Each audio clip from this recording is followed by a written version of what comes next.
Hindi naman ito ang katapusan eh. The earth is not the final place for us.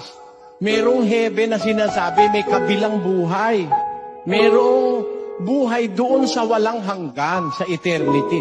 Kaya nga pinatikman ka ng buhay dito para malaman mo kung gaano kahalaga yung buhay na walang hanggan. Walang sakit, walang problema, walang barumbado, walang magnanakaw, walang mga drug addict.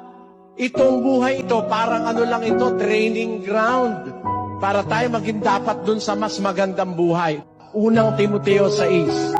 Na magtipon sa kanilang sarili ng isang mabuting kinasasaligan para sa panahong darating, upang sila'y makapanangan sa buhay na tunay na buhay.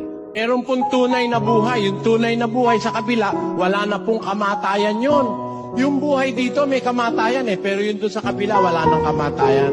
Kaya po, yun ang tunay na buhay, sabi ni Pablo. At yun ang anyaya namin sa inyo, mga kababayan. Siguro, katawa-tawa kami para sa iba, but being biblical is being sure of our salvation.